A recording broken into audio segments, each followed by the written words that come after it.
السلام علیکم دوستانو. انسان کامیاب په هغه وخت کې کېدی شي کله چې د نور خلک نو خپل ځان بدل کړي. په دنیا کې هر کار ممکن دی خو بس صرف د دننه نه اواز راتلل پکار دی چې زه کولی شم او دې دپاره ډېر څه پوهه پکار ده.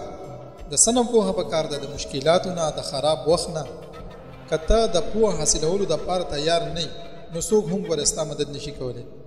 او که ته چېرته د زده کړې فیصله کړي نو بیا خو تاسو منع کولی نشي.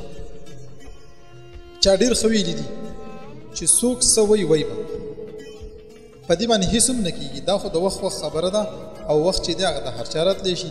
که چېرته ته د بیلات نه یېرېږي یعنې د هار نه یېرېږي نو ته چېرته هم نشي ګټلی. یره ترهه نشته، دا خو صرف زموږ د دننه سوچ دی کوم چې موږ د کامیابۍ نه منع کوي. په دې کې د نورو خلکو څه قسمه قصور نشته. دغه شان که ته د خپلې ناکامۍ وجه په نورو خلکو باندې اچې نو دا ستا غلطي ده. ستا د هرې مسلې حل صرف ستا سره دی او د نورو خلکو سره خو صرف مشورې دي.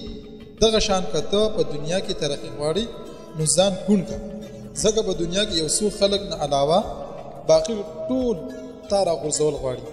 او دا د دې کړ واسچ دی چې کله ته ناکامه یې ټول خلک به خاندي او په تا پسې به خبرې کوي. خو کله چې ته کامیاب یې نو بیا خلک ستا نقل کوي او په تا باندې فخر کوي. او په زندګۍ کې همیشه هغه سړی کامیابېدی شي چا چې د خپل وخت قدر کړی. که غواړي نو د اردو یوه محاوره ده، وایي که ته غواړې نو دا ته سره زر جوړولی شي او که غواړې نو دا ته یعنې په اوده کېدو کې تېرولی شي. نو اردو کې څنګه لیکلي؟ هغې کې لیکلي چې چاهو اسی سونا بنا لو اور چاهو تو اسی سونے میں گزار دو. که د وخت تېرېدو سره سره د دې قدر وشي نو دې ته قدر نه وایي بلکې دې ته خو افسوس وایي. او همیشه یاد ساته وخت سره سره طبیعت نو خلک چې دی نو هغه دا حیثیت هم ګوري او هر څه چل چې کېږي بس د خپل خلاف خبره همیشه په خاموشۍ اوره او هېڅ هم مه وایه، ولې چې وخت به د هغې بهترین جواب ورکوي. چېرته هم د چا سره امید مه تړه. که منزل ستا وي نو مشکلات هم بیا ګورې برداشت کول غواړي.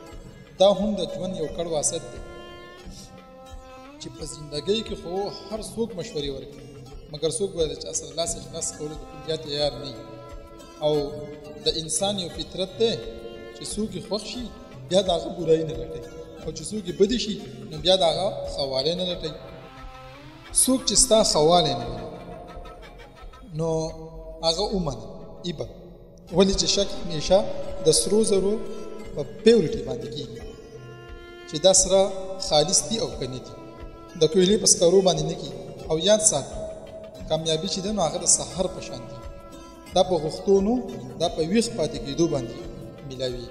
او په زندګۍ کې هغه کس کامیابېدی شي که نه کوم چې په خپل ضد باندې ولاړ.